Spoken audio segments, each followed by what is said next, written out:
Doctor صاحب یہ معاملہ ہے کیا اور انڈیا کو اس سے کیا فائدہ کچھ ہوگا؟ یہ تو الٹا نقصان کی طرف جا رہا ہے۔ 2007 سے معاملات چل رہے ہیں لیکن اونٹ کسی کروٹ نہیں بیٹھ رہا۔ بات یہ ہے کہ میں بار بار یہ کہتا آ رہا ہوں کہ جب سے مودی رجیم آئی ہے اس کے بعد سے لگ رہا تھا جیسے مودی نے جو پورے انڈیا کو جس طرح شائننگ انڈیا کے نام کے اوپر پوری دنیا کو بیوقوف بنایا، انڈیا کی عوام کو بیوقوف بنایا، تو آپ جانتی ہیں کہ جھوٹ کی کوئی زیادہ زندگی نہیں ہوتی ہے۔ اسی طرح انہوں نے جھوٹے معیشت کے دعوے کیے جو کہ اب آج پوری انڈیا میں یہ بات بڑی کھلے عام کہی جا رہی ہے کہ دنیا کی کمزور معیشتوں میں شامل ہے۔ دراصل ہزاروں ارب روپے کی مقروض ہے انڈین معیشت۔ اس کے بعد جس انداز میں انہوں نے جھوٹے فگرز اور جھوٹی کیلکولیشنز دے کے یورپی یونین کی منڈیوں تک رسائی کی ٹیرف کے حوالے سے، وہ اب ایکسپوز ہو رہی ہے۔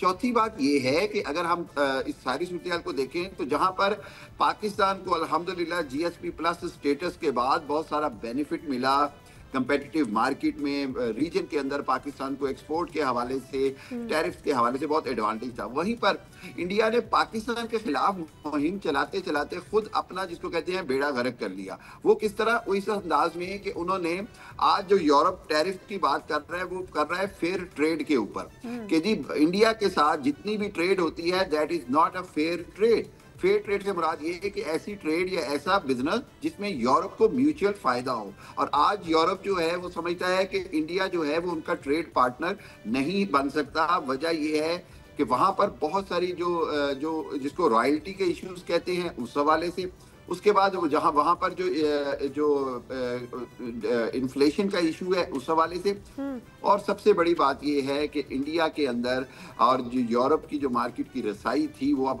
مشکل ہوگی اس سارے ٹیرف کے بعد۔ انڈیا کے لیے مزید مشکلات ہیں۔ سبسکرائب کریں اور بیل دبائیں تاکہ کوئی خبر رہ نہ جائے۔